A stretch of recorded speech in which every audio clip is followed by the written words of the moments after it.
Walang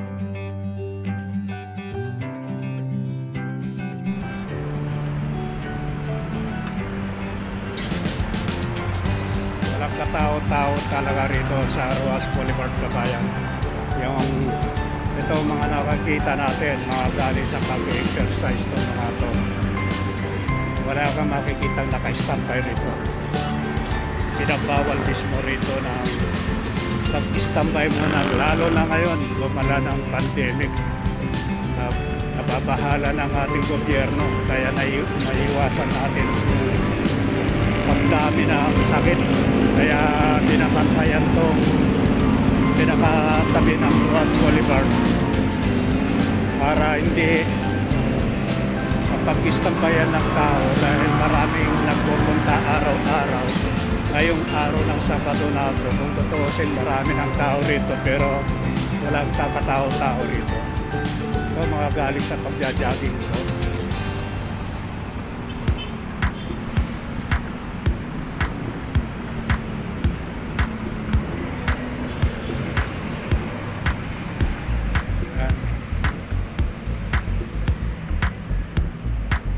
Maaga tayo nag-exercise. Alas 5 pa lang nasa MUA na tayo nag-exercise.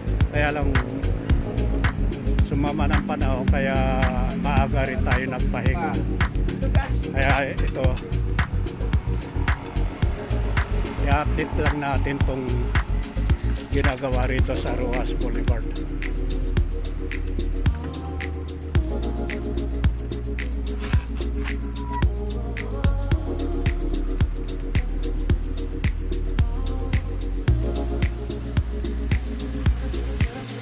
Ayos na rito. Vito Cruz to Quirino Avenue. Maayos na, kabayan. Malinis ng tignan. Kulang na lang tanggalin tong harang dito para makapasok na ng mga tao balang araw kapag maayos na ng panahon natin. Maayos na rin ang pandemic. At lumuwag na ng panahon na natin na makapasok dito sa Ruas Boulevard ng mga tao, yung mga mag-exercise. Sigurado 100% ayos na rito, kabayan. Maliwalas ng tignan. Ayan, mayroon ng handle o hawakan yung pinakabaitang dito sa Vito Cruz hanggang Quirino. Maayos na, kabayan. Ayan, yung nakikita natin.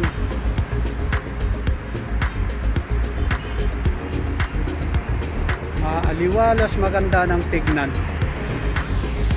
itong area na to hanggang doon mismo sa may Coast Guard, doon sa may Quirino. Maayos na yan, oh. Maganda ng tignan. Sabik na yung mga tao mag-exercise, kaso meron tayong pandemic, lalong lumala yung pandemic natin. Muling naghigpit ng ating gobyerno, kaya binabantayan muli itong Ruas Boulevard para hindi dagsayin ng tao.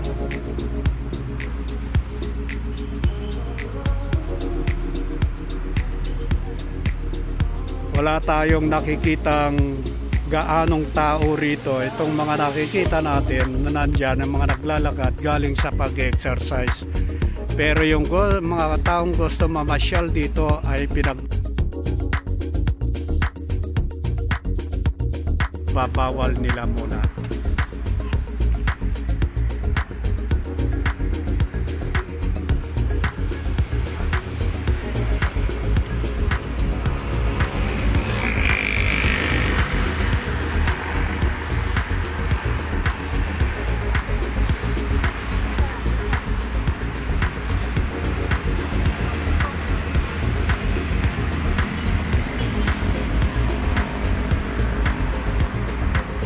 Merong galing sa laot na bangka, hindi natin alam. Galing siguro sa manggagawa yung mga yung, kabayan.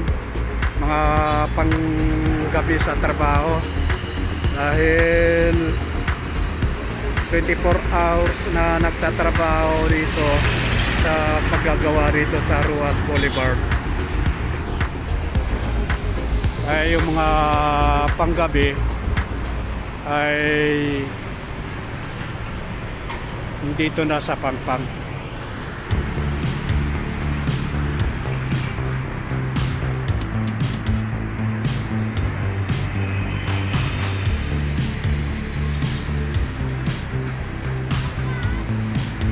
Maraming ibon na nakapatong dito mismo yung mga nakalutang na yan. Ayan, daming ibon. Maghihintay na ang makakain itong mga ibon.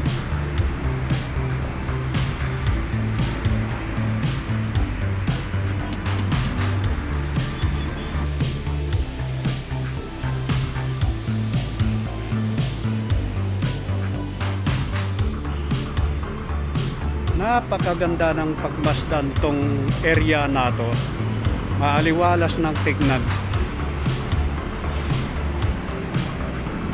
Hindi pa natin alam sa mga susunod na araw kung ano pang dapat nilang iaayos dito, kabayan. Kung ano pa ang idadagdag nila na ilalagay.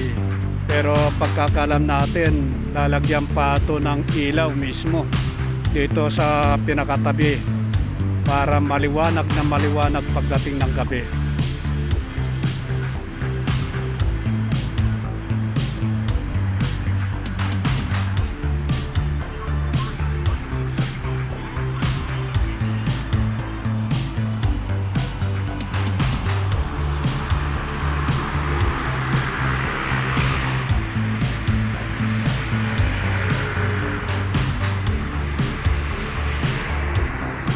Punta tayo sa Pirakadulo, kabayan.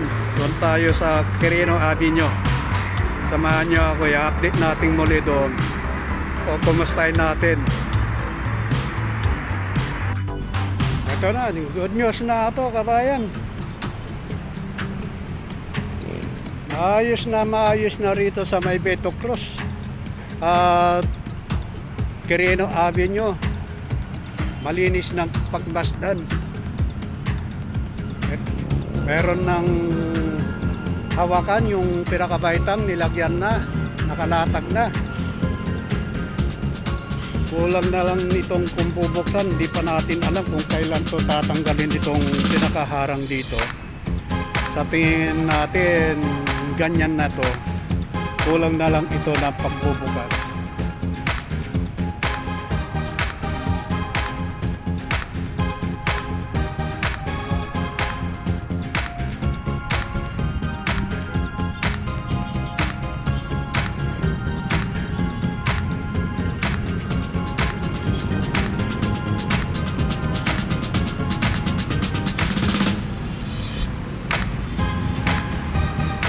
Ayos na talaga ito, kabayan.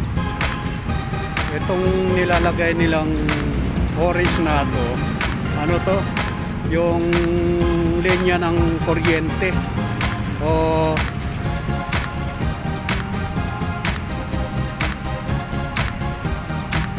ano to? Pipe ng tubig ito, kabayan. Itong nandito, yan, hanggang doon.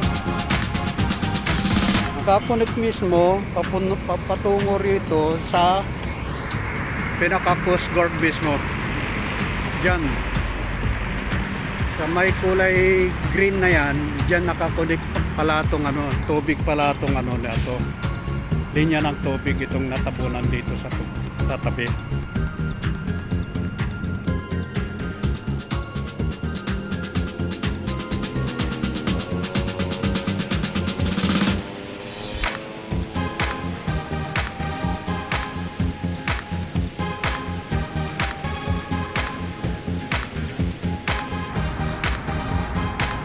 Abangan natin na lang itong mga nagaganap dito kung ano pa ang kanilang idadagdag dito sa natapos na sa may Quirino. Ayan, ha?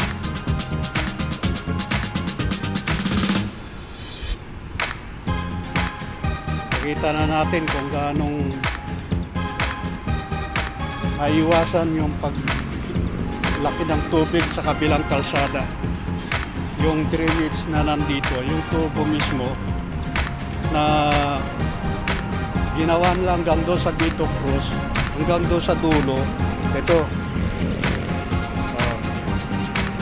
Galing sa Vito Cruz mismo yung tubig na yan. Na nagtutulak papunta rito sa dulo ng Quirino Avenue. Pinapump, sinisip-sip yung tubig galing sa Vito Cruz. Ayan na siya.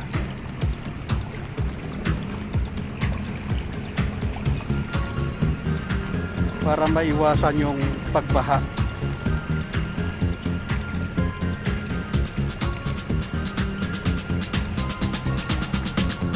Itong malaking drainage na to, kabayan, is siyang drainage na pag under nila mismo yung pump, water pump mismo, malaki ang natubig na ito pagkabaha galing sa kalsada.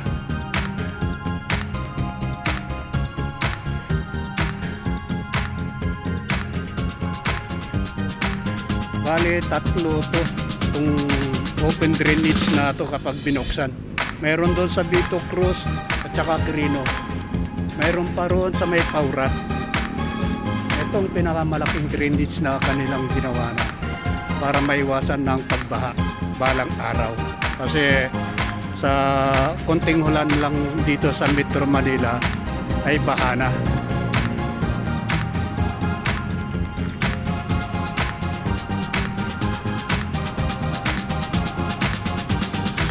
Itong naging solusyon ng pagbaha sa Metro Manila kapag binuksan mismo yung pinaka-pump. Pagka may bagyo at malaki ang tubig, bubuksan lang mismo yung pinaka-pump. Nandyan, yan yung kanilang istakan mismo. Yung area na yan hanggang doon sa pinaka-dulo ng green at saka blue. Nandyan yung istakan ng tubig, nandyan yung malaking pump na pag pinandar nila pagka may baha dito sa parte ng Maynila.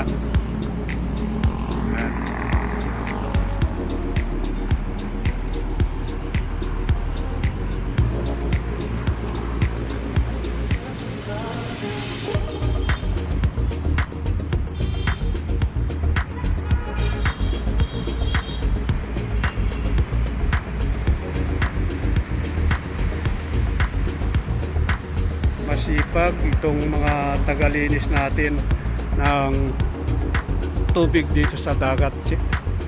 Araw-araw nililinis nila yung mga basura na nakikitang lumulutang. Kahit na maliliit na bagay na basura ay sinusuyod nila, tinatanggal yung basura mismo.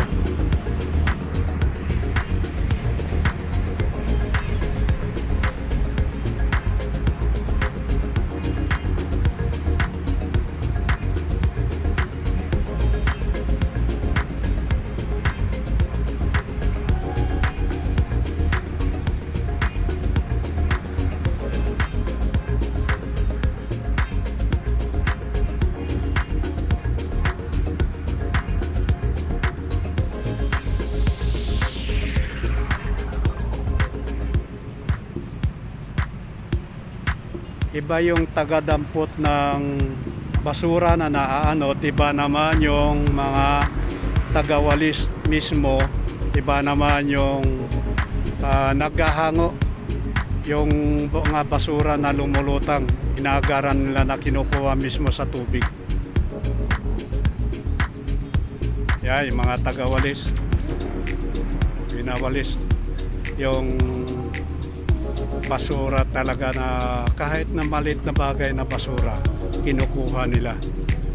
Ayan, to dito yung mga basura na kanilang naango. Ayan, no? Kahit pa paano nababawasan yung basura na naanot na galing sa ibang lugar.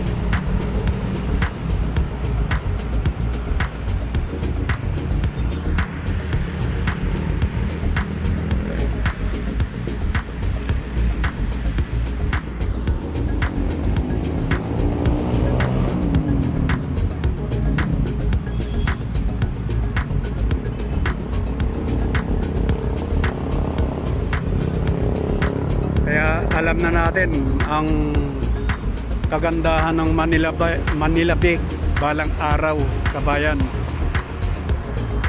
Dahil sa pag-aayos ng Manila Bay ay matutunghayan ng ibang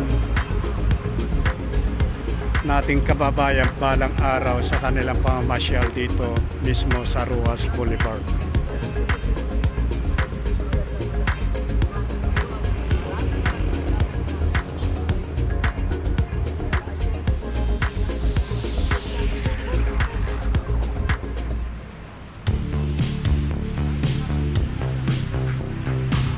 Kaya hinihiling ko, kababayan, suportahan nyo yung aking channel. Mag-like at mag-share kayo, mag-subscribe sa aking channel.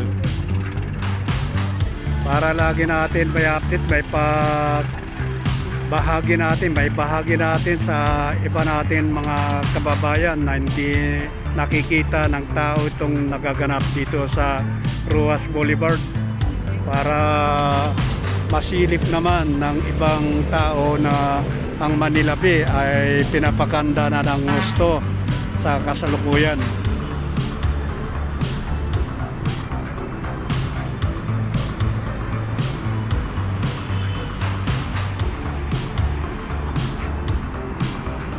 Thank you, kabayan, sa inyong pagsubaybay sa aking channel. Tulungan niyo ako, mag-subscribe kayo sa aking channel at mag-like, mag-share. Thank you.